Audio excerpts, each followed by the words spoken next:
नमस्कार। कार्यक्रम में आप सभी दर्शकों का स्वागत है, अभिनंदन है। कहा जाता है कि कंगनी कनई सह कल्पिताभिषेका, अर्थात कंगनी कहते हैं श्री अन्न। श्री अन्न का पर्याय है मिलेट्स, जिसमें हम मोटे अनाज की परिभाषा सम्मिलित करते हैं। मोटे अनाज की जब हम बात करते हैं तो उसमें विभिन्न प्रकार के अन्न आते हैं, जैसे बाजरा, ज्वार, रागी, कुट्टू, सावा। प्राकृतिक खेती के माध्यम से किस प्रकार मिलेट्स की खेती की जाती है और उससे उत्पन्न मिलेट्स, जिनके मैंने विभिन्न अभी आपको नाम यहाँ पर बताए, उनसे कैसे विभिन्न प्रकार के व्यंजन तैयार किए जाते हैं, इस विषय पर जानकारी देने के लिए आज हमारे कार्यक्रम में विशेष रूप से आमंत्रित हैं श्रीमती बिंद्रा देवी जी। मैडम बिंद्रा जी, आपका कार्यक्रम में स्वागत है, अभिनंदन है। नमस्कार जी। हम बताना चाहेंगे कि बिंद्रा जी जिला मंडी के सुंदरनगर क्षेत्र से संबंध रखती हैं और आज हमारे कार्यक्रम में बतौर सफल किसान एवं विशेषज्ञ कार्यक्रम में सादर आमंत्रित है। बिंद्रा जी, आपका हम पुनः कार्यक्रम में स्वागत करते हैं, अभिनंदन करते हैं। जैसा कि आज का हमारे विषय है कि प्राकृतिक खेती द्वारा किस प्रकार से आप जो है मोटे अनाज का उत्पादन कर रही हैं और किस प्रकार से उनके व्यंजन तैयार कर रहे हैं। सर्वप्रथम मैं आपसे जानना चाहूँगा, जब हम प्राकृतिक खेती की बात करते, देखिए खेती हमारी पहले पारंपरिक खेती होती थी, फिर एक हरित क्रांति का दौर आया जिसमें हमें रसायनों का प्रयोग करना पड़ा क्योंकि हमारी जनसंख्या बहुत आयत में थी, अन्न की बहुत ज़रूरत थी। लेकिन उसके पश्चात मनुष्य अपने स्वास्थ्य के प्रति जागरूक हुआ, सजग हुआ, फिर उसने जैविक खेती अपनाई और अब जैविक खेती से हटके वो प्राकृतिक खेती को आप क्या कहना चाहेंगी? क्या परिभाषा है प्राकृतिक खेती की? प्राकृतिक खेती जो है ये बिना केमिकल की है और देसी गाय के गौमूत्र से और गोबर से की जाती है। ये जैसा कि बिंद्रा जी, आप एक बतौर सफल किसान आज हमारे कार्यक्रम में मौजूद हैं, आपको प्राकृतिक खेती की तरफ आपका रुझान कैसे आया? कैसे आपको इसमें एक जिज्ञासा बढ़ी, आपकी उत्सुकता बढ़ी? किस तरह से आप इस खेती की ओर प्रेरित हुई, इसके बारे में थोड़ा सा बताइए। इस खेती में जो प्राकृतिक खेती की ट्रेनिंग जो है मैंने 2019 में जो है पालमपुर में की है जी। और उसमें जो है प्राकृतिक खेती के बारे में बताया है कि देसी गाय के गौमूत्र और गोबर से की जाएगी। वे हमने ऐसा सोचा नहीं था कि इससे कोई ये खेती होगी या ना होगी, परंतु उसके बाद जो 7 दिन का परीक्षण लिया, उसके बाद जो है हमने अपने घर में जो है छोटी छोटी क्यारियाँ बनाई और उसमें जो है हमने प्रैक्टिकल किया और वो जो है बहुत अच्छा निकला उसका रिजल्ट। जी, इससे पहले कि हम आज के विषय पर चर्चा को प्रारंभ करें, मैं आपसे, जैसा कि आपने कहा कि छोटे छोटे खेती, प्रारंभिक स्तर पर जब शुरुआत में आपने इसकी शुरुआत करी तो छोटे छोटे खेत, लेकिन आज आप बतौर सफल किसान हमारे कार्यक्रम में आमंत्रित हैं, तो इस समय आप कितनी इसकी खेती कर रही हैं, प्राकृतिक खेती को? क्योंकि हमें पता है कि आप जो है मोटे अनाज जो मिलेट्स है उसको भी उगा रही हैं, उससे फिर व्यंजन भी तैयार कर रही हैं और सब्जियां इत्यादि भी। तो कितने क्षेत्रफल में इस समय आप कार्य कर रही हैं?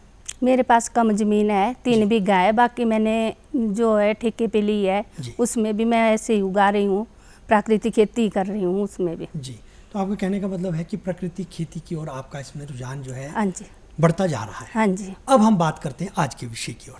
जब हम मोटे अनाज की बात करते हैं, मिलेट्स की बात करते हैं, तो उसमें जैसा कि मैंने कहा ज्वार, बाजरा, तो किन किन का आप जो है उत्पादन कर रही हैं अपने क्षेत्र में इस समय? इस बार जो है मैंने जो है कांगनी की है और बित्थू है, बाकी बाजरा है, ज्वार है, कुटकी है, सावा है, बाकी रागी है। जी, दर्शकों, हम आपको एक बात बताना चाहेंगे, क्योंकि जैसा कि मैडम ने बताया कि ये विभिन्न प्रकार के मोटे अनाजों का उत्पादन प्राकृतिक खेती से कर रहे हैं और आज हमारी जो केंद्र सरकार है उसकी भी ये योजना है कि जो मिलेट्स है उसको अधिक से अधिक किसान, न केवल किसान, क्योंकि देखिए इसे पोषक भोजन भी कहा जाता है और श्री अन्न इसलिए कहा जाता है क्योंकि यह मनुष्य के स्वास्थ्य एवं समृद्धि दोनों के लिए ही बहुत ही लाभकारी होता है। इसीलिए दर्शकों, कहा जाता है कि विश्व पटल पर सुनो देशवासियों, हिंदुस्तान की छवि बड़ी ही न्यारी है, विश्व हिंदुत्व की भावना यह तहजीब हमारी है।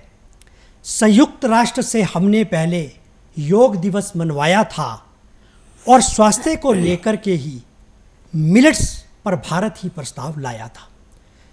आज मिलेट्स को लेकर के विश्व बाजरा दिवस कितने ही हर्ष का विषय है कि भारत इसका प्रस्तावक बना। संयुक्त राष्ट्र संघ की जब वर्ष 2021 में वहाँ पर संयुक्त असेंबली महासभा हुई, उसमें भारत द्वारा प्रस्ताव रखा गया और जिसे 70 से अधिक देशों का समर्थन प्राप्त हुआ और प्रत्येक वर्ष 19 दिसंबर को अंतर्राष्ट्रीय बाजरा दिवस के रूप में मनाया जाता है। बड़ा ही हर्ष का विषय है। तो मैडम अब हम बात करते हैं, क्योंकि हर्ष का विषय इसलिए भी है कि आप एक महिला कृषक होने के नाते, योजना भले ही केंद्र सरकार की है, योजना किसानों के लिए है, लेकिन इससे प्रेरित होकर के कौन इसके उत्पादन की ओर अग्रसर होता है, उसमें आपने कारगर कदम उठाया है, तो इसलिए आप बहुत ही बधाई की पात्र हैं। अब हम आपसे जानना चाहेंगे, जैसे कि आपने विभिन्न के बारे में बताया, मिलेट्स के बारे में बताया, मैं आपसे एक एक करके जानना चाहूँगा, क्योंकि आप इससे व्यंजन तैयार करती हैं। जैसे हम बाजरा की बात करते हैं तो उससे किस प्रकार के आप व्यंजनों को तैयार कर रही हैं? बाजरे के है, जैसे इसके लड्डू भी बनाते हैं, बाकी बिस्किट भी बनाए जाते हैं, बाकी और जैसे ब्रंज वगैरह बनाते हैं, पुलाव, तो थोड़ा सा इसको जो है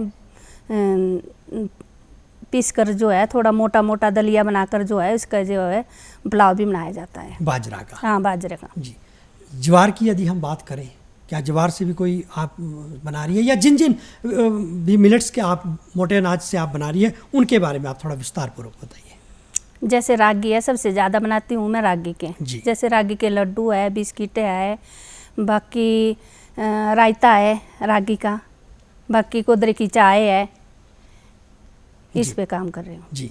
और रागी के अलावा जैसे आपने शायद बेथू की बात, जिसे हमारी भाषा में बाथू कहा जाता है, तो उसके द्वारा भी कोई ना कोई व्यंजन जो है आपके द्वारा तैयार किए जा रहे होंगे। बेथू के भी लड्डू और रायता, जैसे खीर बनाई जाती है, और एक नमकीन झोल होता है वो भी बनाया जाता है जी। इसके अलावा जैसे सांवा हो गया, कोदो हो गया, क्योंकि देखिए दर्शकों, हम आपको बताना चाहेंगे, आपको ये बात शायद सर्वविदित भी होगी और हम अपने कार्यक्रम के माध्यम से भी आपको इस पर जो है जानकारी देना चाहेंगे। जैसा कि मैडम बता रही हैं कि ये विभिन्न प्रकार के मिलेट्स का उत्पादन कर रही हैं। मिलेट्स को यदि हम देखें तो यह, जैसा कि मैंने प्रारंभ में कहा, कि इसे पोषक भोजन कहा जाता है। ये स्वास्थ्य और समृद्धि दोनों का परिचायक होता है। क्यों? क्योंकि इसके अंदर फाइबर्स, मिनरल्स, विटामिन्स इत्यादि सभी प्रकार के पोषक तत्व इसके अंदर विद्यमान होते हैं, जो कि हमारे शारीरिक दृष्टिकोण से, चाहे वो हमारी डायबिटीज़ हो, चाहे हार्ट की प्रॉब्लम हो, चाहे वो इंडाइजेशन की प्रॉब्लम हो, तो इस तरीके की बीमारियों को दूर करने के लिए भी जो है ये बहुत ही कारगर सिद्ध होते हैं। तो मैडम, मैं आपसे जानना चाहूँगा, जब हम, क्योंकि ये तो आपने बताया कि विभिन्न प्रकार के व्यंजन इससे आप तैयार कर रही हैं, जब हम प्राकृतिक खेती से इसका उत्पादन करते हैं, तो क्योंकि देखिए किसी भी उत्पादन के लिए हमारे जो खेत है वो तैयार होने चाहिए। खेत तैयार से हमारा अभिप्राय होता है मिट्टी स्वस्थ होनी चाहिए। तो उस पर क्या कहना चाहिए, क्योंकि जो भी हमारा दर्शक किसान इस ओर बढ़ना चाहता है, इसके उत्पादन की ओर बढ़ना चाहता है, तो उसे जो है कहाँ से शुरुआत करनी चाहिए, खेत किस प्रकार से तैयार होनी चाहिए, मृदा किस प्रकार से होनी चाहिए, इस पर आप थोड़ा बताइए। सबसे पहले जो है खेत में जो है जीवामृत बनाना चाहिए, और अपने खेत में जो है जीवामृत बनाकर जो है पहले ही, जैसे बनाएंगे हम जीवामृत तो उसमें पूरा डाल देंगे, प्योरी डालेंगे पहले, सबसे पहले, फिर उसके बाद जो है हम हल लगाएंगे। हल के बाद जो है फिर बिजाई के लिए जो है घन जीवामृत बनाते हैं हम। इनकी प्राकृतिक खेती के बारे में बताऊंगी मैं इसमें। जी बिल्कुल बिल्कुल। हाँ जी, हमारा विषय भी यही है आज। हाँ जी जी। और घन जीवामृत बनाएंगे हम, और उसको जो है जैसे बिजाई करते हैं, बिजाई के टाइम जो है हम उसको डालेंगे। 1 बीघे में जो है 40 किलो लगता है, 40 किलो लगता है। 40 के बजाय 80 भी डाल दें तो कोई भी नुकसान नहीं होगा खेत को, और हमारा खेत जो है स्वस्थ बनेगा, और जो भी अनाज उगाएंगे वो भी स्वस्थ और अच्छा पोषक तत्व होंगे उसमें, और हमारे लिए खाने के लिए भी अच्छा होगा, निरोगी होगा। जी, आपने बिल्कुल सही कहा, क्योंकि देखिए किसी भी उत्पादन की उत्पादकता तभी बढ़ती है जब उसकी मृदा स्वस्थ होती है, और मृदा में पोषक तत्वों का, सूक्ष्म पोषक तत्वों का, स्थूल पोषक तत्वों का विद्यमान होना बहुत ही आवश्यक होता है। ये तो आपने बात कर दी खेत तैयारी की। जब हम इसके बीज की उपलब्धता की बात करते हैं, क्योंकि देखिए जो भी हमारा किसान, बागवान या जो भी दर्शक इस कार्यक्रम को देख रहा है और इस ओर अग्रसर होना चाहता है इस खेती की ओर, तो उसके लिए ये हमें एक एक घटक का बताना बहुत ही आवश्यक है। तो भूमि के पश्चात, भूमि तो हमारी तैयार होगी, मृदा स्वस्थ होगी, उसके पश्चात देखिए बीज का उत्तम होना, तो उसकी उपलब्धता कैसे रहती है, किस प्रकार का बीज, क्योंकि देखिए कई बार ऐसा होता है कि जैसे आप अपने आप स्वयं इसका बीज तैयार कर रही हो तो अगली फसल के लिए भी उसको रख लेते हैं, तो बीज किस प्रकार से चयन होना चाहिए उस पर बताइए। बीज का चयन जो होता है, जैसे हमारा लोकल बीज जो होता है ना, हाइब्रिड तो इसमें चलेगा नहीं है। हाइब्रिड जो होता है वो खाद मांगेगा, केमिकल मांगेगा। कने लोकल बीज रखा होगा तो वो जो हमारी देसी खाद होती है, मैल होती है, उसको भी डाल देते हैं। जैसे घनजीवामृत है, उसको बनाएंगे हम तो उसको 12-32-16 का काम करता है। सबसे पहले तो हम बीज का उपचार करेंगे, है ना। बीज का उपचार करने के लिए जो है हम देसी गाय के गौमूत्र से बनाएंगे हम दवाई, उसमें ट्रीट करेंगे उसको और धूप छाया में सुखाएंगे और दूसरे दिन वो उसकी बिजाई करेंगे। जी, ये तो बात होगी बीज की। आपने बताया कि किस प्रकार से हम बीज को उपचारित करके उसको उत्पादन के लिए लगाएंगे। तो जिस समय हम बीज को डालते हैं तो क्या बीज में, जब हम खेत को तैयार करते हैं तो उस बीज में कोई ऐसा तो नहीं कोई दूरी की या कोई इत्यादि, या जिस प्रकार से हम गेहूं इत्यादि को डालते हैं उसी प्रकार से इसका उत्पादन प्रारंभ होता है? किस तरह के इसके उत्पादन के लिए हम बीज को उसमें डालते हैं? जैसे छट्टा देना चाहते हैं, जैसे इसमें लेबर ज़्यादा लगती है ना, तो छट्टा देंगे तो छट्टा भी देने के लिए जो है हम छट्टा भी दे सकते हैं। अगर लाइनों में बीजेंगे और मिक्स खेती होती है, जैसे लाइनें देंगे हम तो एक लाइन हम गेहूं की देंगे, दूसरी हम देंगे जैसे दाल वाली फसल होगी जो नाइट्रोजन देती है दूसरी फसल को, और बीज एक लाइन गेहूं की, एक मटर की, एक गेहूं की, एक मटर की, ऐसी लाइनों में लगाएंगे तो फसल अच्छी होती है हमारी। और आपने बिल्कुल सही कहा, क्योंकि इससे क्या होता है कि एक तो मिश्रित खेती होती है, और मिश्रित खेती क्योंकि देखिए आज के समय में जो हमारा पर्यावरण है वो बहुत ही प्रतिकूल है, अनुकूल नहीं है। और मान लीजिए यदि एक फसल नहीं हो पाती है तो कम से कम दूसरी फसल तो हम, और उससे क्या होता है जो किसान को कोई आर्थिक नुकसान होता है उसकी भी भरपाई हो जाती है। और मिश्रित खेती करने से जो हमारे भूमि की उपजाऊ क्षमता है वो भी बनी रहती है। अब मैं आपसे जानना चाहूँगा इसके पश्चात जो महत्वपूर्ण घटक आता है सिंचाई, पानी, क्योंकि देखिए किसी भी उत्पादन के लिए पानी की बहुत आवश्यकता है। तो पानी की इसमें क्या रहता है, क्या इसमें बहुत पानी की आवश्यकता होती है या किस प्रकार पानी की आवश्यकता, उस पर के बारे में बताइए। इस फसल में जो होती है पानी की ज़्यादा ज़रूरत नहीं होती है। जैसे हम लाइनें देंगे तो हम लाइनों में भी वापसा की लाइनें भी देंगे, बीच में हम पानी जो है डायरेक्ट जो है उस बीज जो बीज बोया होता है उसके नज़दीक नहीं हमने पानी देना है, हमने देनी है वापसा की लाइनों में पानी देना है। जैसे खुद जो पौधा है वो अपने आप जो है उस पानी को अपने आप इनकी उसकी जो जड़ें होती है वो खुद खींच लेगी उस पानी को, नज़दीक पानी नहीं देंगे हम। तो कहने का मतलब है कि पानी की इसमें बहुत ज़्यादा आवश्यकता नहीं होती है। नहीं होती है, मल्चिंग करेंगे साथ में हम। जी हाँ जी। दर्शकों, तभी कहा जाता है कि श्री अन्न है पर्यावरण अनुकूल, स्वाद में उत्तम और पोषण भरपूर। पानी की इसमें बहुत ही कम आवश्यकता होती है और पर्यावरण की अनुकूलता को ये बहुत बनाता है, मिट्टी को हमारे बहुत ही स्वस्थ जो है बनाता है।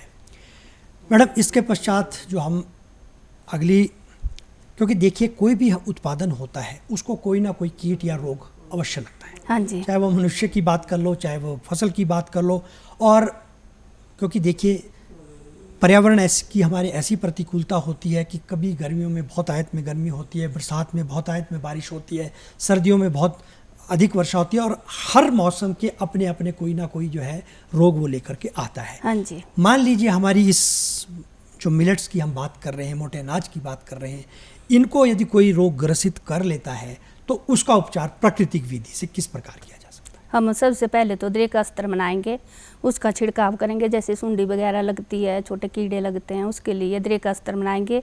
द्रेक अस्त्र या नीम अस्त्र हमारा जो होता है, नीम यहाँ पर नहीं होता है तो हमारे पास द्रेक अस्त्र होता है, द्रेक के पौधे होते हैं, उसके जो है द्रेक अस्त्र बनाया जाता है, उसका छिड़काव करेंगे। फिर कहने का मतलब यदि उसका छिड़काव करेंगे तो किसी भी प्रकार के जो कीट और रोग है वो नहीं लगेंगे, वो उसके नज़दीक नहीं आएगा। जी, अगर ज़्यादा लगेंगे नहीं जाएंगे तो हम ब्रह्मास्त्र है, अग्नि अस्त्र है, 10 परनियर का है, उसका छिड़काव करेंगे फिर बारी बारी से 10-10 दिन के बाद। जी मैडम, अब हम थोड़ा सा जो आपकी प्राकृतिक खेती में आप सब्जियों का भी उत्पादन कर रही है, तो आपने मिलेट्स के बारे में बता ही दिया। जी। कौन कौन सी सब्जियों का उत्पादन आप वर्तमान में कर रही हैं प्राकृतिक खेती के माध्यम से? आजकल तो मैंने मूली लगाई है ना, चुकंदर है कने, मूली चुकंदर और साग, हल्दी लगाई है जी। कने, मटर लगाए हुए हैं। तो कहने का मतलब है कि विभिन्न प्रकार की आप सब्जियों का इसके हाँ जी। अंतर्गत उत्पादन, गोभी है साथ में। जी, गोभी जो है इसका उत्पादन जी। कर रही हैं। तो इसके जो बीज की उपलब्धता होती है वो आपको कहाँ से रहती है? क्या निकटवर्ती जो आपके कृषि बीज केंद्र है वहाँ से उपलब्ध होता है, या किस प्रकार से आपकी इसकी बीज की उपलब्धता आपको रहती है? जैसे आत्मा प्रोजेक्ट है प्राकृतिक खेती खुशहाली योजना के, जो आत्मा वाले हैं वो भी हमारे को बीज दे देते हैं कि ये बीज जो है आपने लगाना है भाई, ये वाला अच्छा है, तो वो भी दे देते हैं। कृषि विज्ञान केंद्र से भी मिल जाता है हमारे को, वो भी दे देते हैं। जी। देखिए मैडम, जैसे कि हमारे प्रदेश की भौगोलिक परिस्थितियाँ भिन्न भिन्न हैं।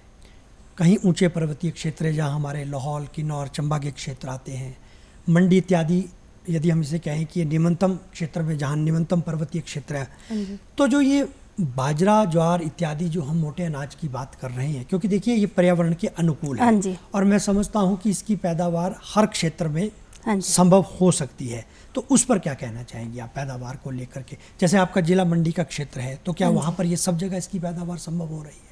इसमें जो है मैंने प्रैक्टिकल भी किया है। इसमें जो है हमारे जैसे मंडी में है तो कम इसकी उपज आ रही है। जी। जैसे सूखे सूखे मैदान होते हैं जहाँ पर पानी की कमी होती है, वहाँ पर ये बहुत अच्छा चलता है।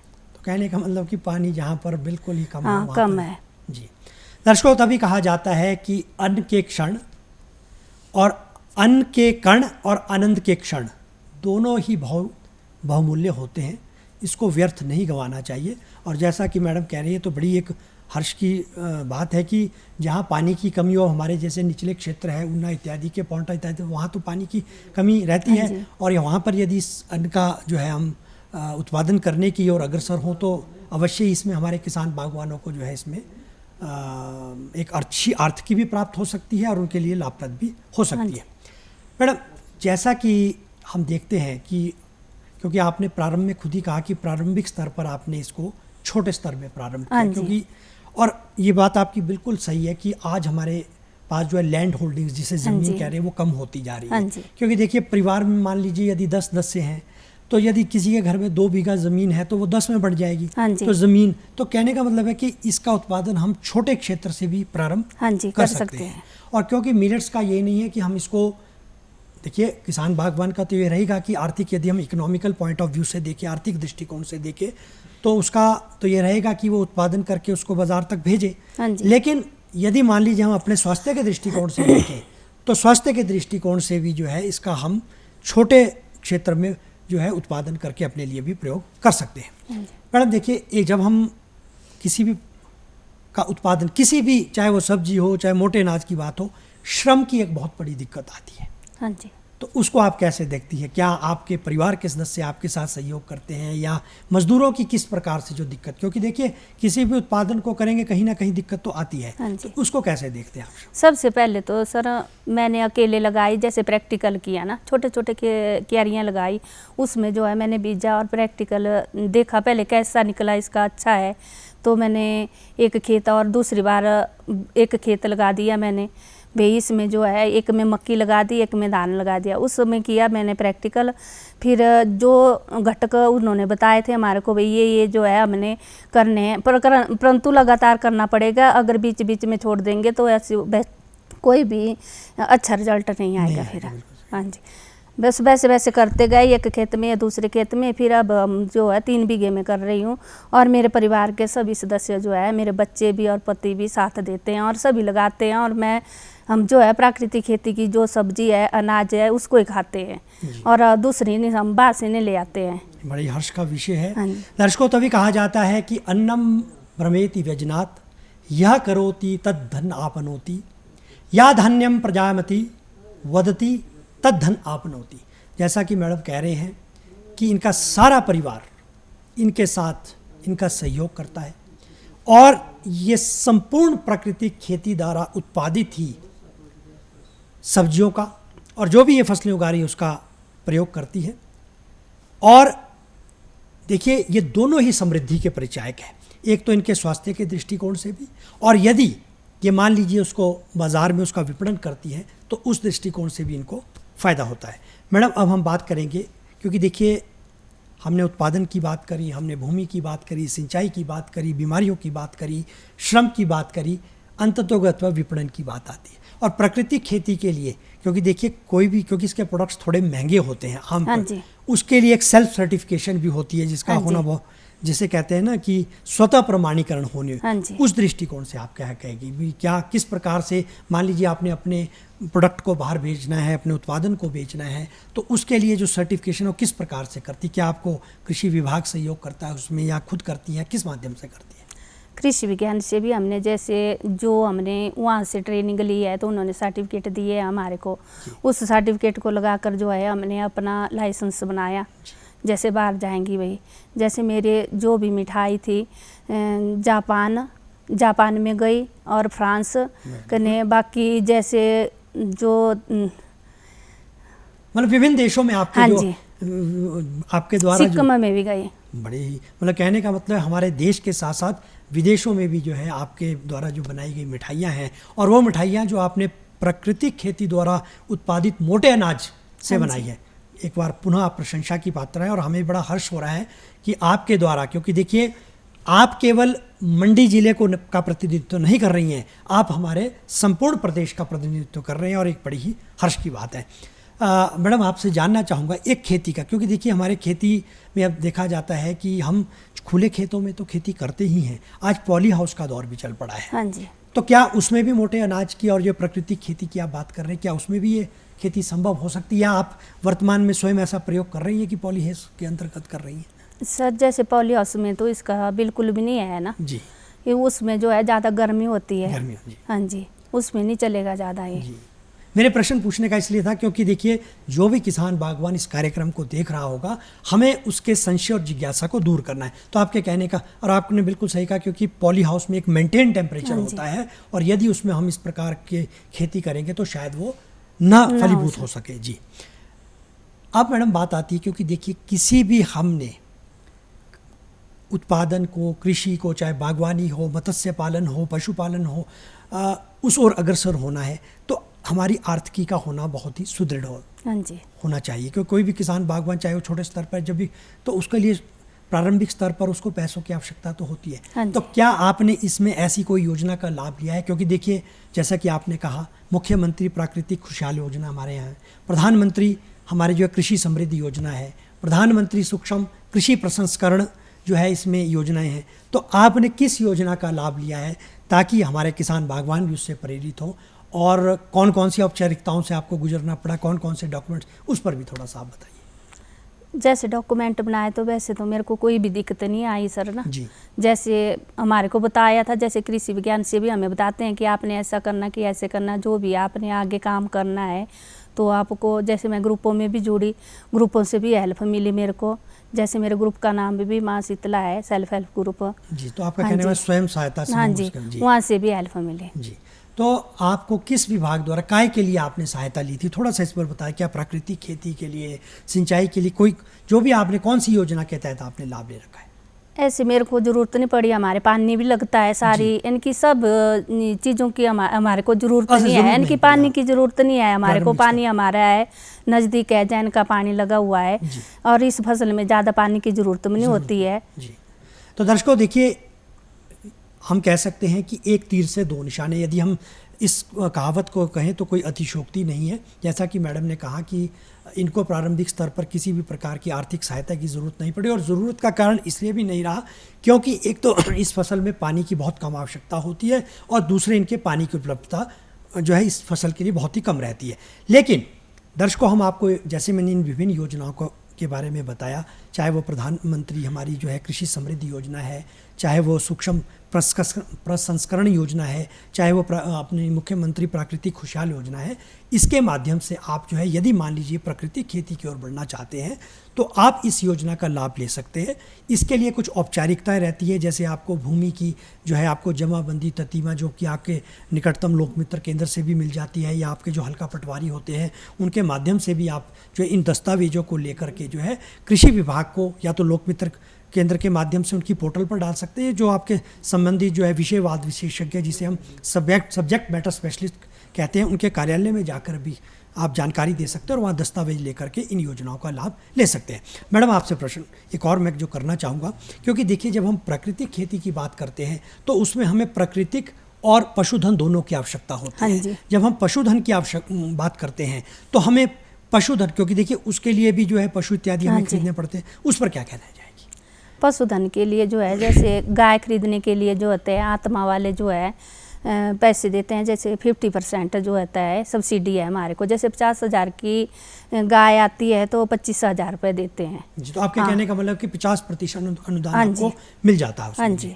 और जैसे अभी हमने प्रकृति के विभिन्न घटकों की बात करी, नीमस्तर, ब्रह्मस्तर, तो इनको बनाने के लिए जो है ड्रम इत्यादि की उपलब्धता रहती है, गायों को रखने के लिए शेड इत्यादि की रहती है, उस पर क्या कहना चाहिए? वो भी हमें सरकार देती है, आत्मा वाले दे देते हैं हमारे को शेड बनाने के लिए भी।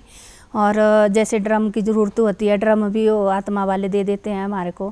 भाई इसमें जो है ये घटक बनाने हैं तो पूरा इनकी प्रॉपर 5,000 की राशि देते हैं, जो ये ड्रम इत्यादि की उपलब्धता के लिए। हाँ जी। तो मैडम, अब हमारा कार्यक्रम जो है समाप्ति की ओर बढ़ रहा है। मैं आपसे के माध्यम से एक अंतिम संदेश जो आप हमारे किसान बागवानों को, क्योंकि आज हमारी जो केंद्र सरकार है वो भी इसको प्रेरित कर रही है, और जैसा कि मैंने कहा कि अंतर्राष्ट्रीय बाजरा दिवस मनाया जा रहा है हमारे प्रस्ताव के ऊपर, क्या कहने चाहेगी मोटे अनाज को लेकर के? क्या किसान बागवान कैसे अग्रसर हो इस? मैं सभी किसान भाइयों से यही प्रार्थना करती हूँ कि अपने परिवार को स्वस्थ देखना चाहते हैं और अपने देश को स्वस्थ बनाना चाहते हैं तो मोटा अनाज जो है अपनी थाली में ज़रूर लेकर आएँ। जी, तो बिल्कुल सही कहा मैडम ने, क्योंकि यदि मोटा अनाज हमारे थाली में होगा तो वो न केवल हमारे स्वास्थ्य के दृष्टिकोण से अपितु समृद्धि की दृष्टि से भी वो हमारा परिचायक होगा। मैडम, आप हमारे कार्यक्रम में आई, इतनी महत्वपूर्ण जानकारी आपने आज के विषय से संबंधित दी, इसके लिए आपका बहुत बहुत धन्यवाद। तो दर्शकों, अंततोगत्वा इनके साथ चर्चा करके यही अंततोगत्वा निष्कर्ष निकलता है कि millets is the great resilience to a change of climate. Millets न केवल एक अनाज है अपितु पर्यावरण के दृष्टिकोण से भी बहुत ही अनुकूल है। तो दर्शकों, अब हमारे कार्यक्रम का समय समाप्त हो रहा है, हमें दीजिए अनुमति। नमस्कार। नमस्कार।